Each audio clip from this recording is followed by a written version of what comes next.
And you were in the lead on police training at this stage. Was your ministry the right ministry to lead work on police training?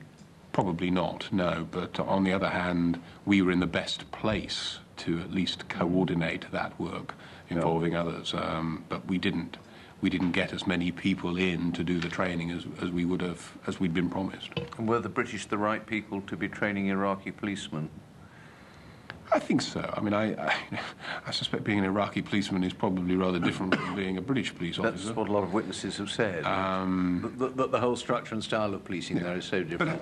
But having said that, and this may sound over-ambitious, but the ambition for Iraq was to produce a very different kind of society from the one that had existed hitherto, and therefore trying to develop police officers who were not subject to financial or tribal or other pressures, I think was a laudable ambition, even if difficult to realise in practice. At what point do you remember the message getting back to you from the theatre that the police training really wasn't working? Well, I mean, the message that came back was the one that I've given to you already. The message that came back was really that without more help from those who are more expert in this field, we are not the right people to do this job. But the army training, although slow, inevitably was going better. Yeah, and I visited both a police training unit and on several occasions army training. And now, I'd seen some of that before because we did similar sorts of things in Sierra Leone and to some extent Afghanistan, but I mean, there are several stages involved in this process. There was some very basic, almost raw recruit training that began almost straight away. And that was, I mean, no more than trying to give people a sense of coherence, of discipline. I remember they were presented with uniforms at one stage, and that was a tremendous sort of sign to the men involved that they had made certain progress.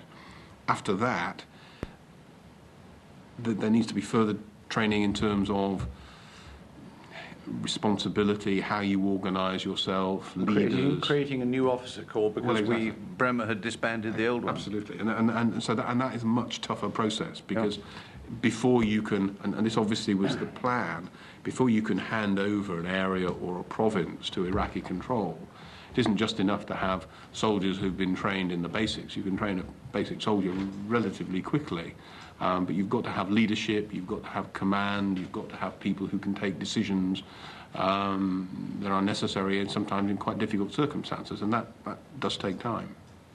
Thank you. I'd like to turn to some questions about the balance between the UK military objectives, very much focused in the southeast after the invasion, and our overall Iraq strategy. You started our day with a three-legged stool, and there is Sorry about that. No, but there is in a sense a two-legged stool. They're not equal legs between our very direct responsibility for the Basra box and those 4 provinces, and our shared responsibility, indeed accountability, for the whole of Iraq, very much centred on Baghdad. Yeah. The Americans. We have a senior British military representative who is nominally a deputy in the chain of overall command, but frankly, given the disproportion between American forces and ours, not with the authority that might suggest. So there are several decisions that you had to make or endorse about sometimes an American wish to pull up British forces from the southeast, either for a particular need or for general reinforcement. And I wonder if you'd like to say a bit about the factors you had to take into account when you're judging, for example, a US approach to send our 16 Air Assault Brigade to Baghdad, which you turned down, I think. What was in your mind? How did you judge it? Well, I think there was a balance, and I think to some extent I'd have to recognise in a number of the questions today that my focus was very much Basra and the south, because that's essentially where British troops were and where they were most engaged. I'm not avoiding my responsibility as far to the government for what was taking place in Baghdad and beyond, but I wasn't in the same way directly responsible for that in the way that responsibilities were allocated. But nevertheless, as far as the military part was concerned, when those requests came, I had to make a judgment, I hope consistent with the answers I gave to Sir Roderick a moment ago, between what did we need to do in the south and what was our primary focus there, and what contribution did we need to make as a good ally, as part of the coalition, to operations further north. And I think that was not the only operation I turned down, simply because I felt that perhaps our priority still remained in the south and that we had played our part. Eventually, we did decide that because the Americans were conducting a very significant operation in and around Fallujah, that we would relieve them of some duties. I think it was in an area known as North Babel. Yep. And you set the Black Watch up for a limited period. Yeah. Again, it would help us to understand the kind of factors you had to take into account in making that judgment. The political impact in Iraq and indeed in the Shia South about our being seen to be more part of the American presence, things like that. Well, I think I've probably outlined already the main factors. What impact did that have on our ability to conduct operations properly in the south? What were the risks? What were the dangers?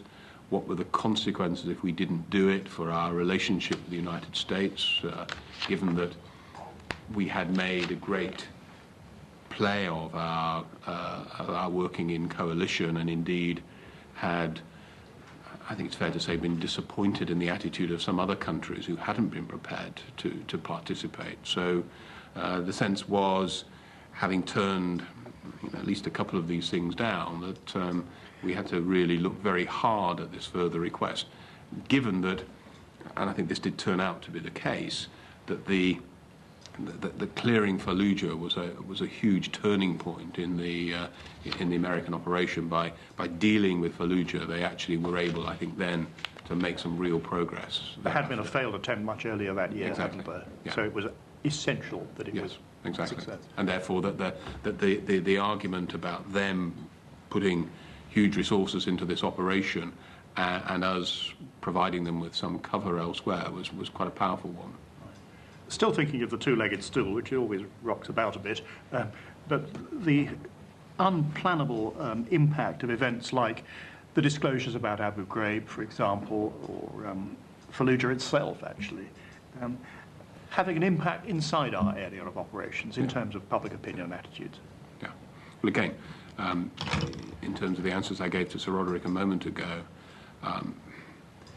those kinds of revelations simply demonstrated that we were perceived by still more of the population as being occupiers, as being foreign, as being the enemy, and that necessarily made it harder to keep people on side in terms of hearts and minds.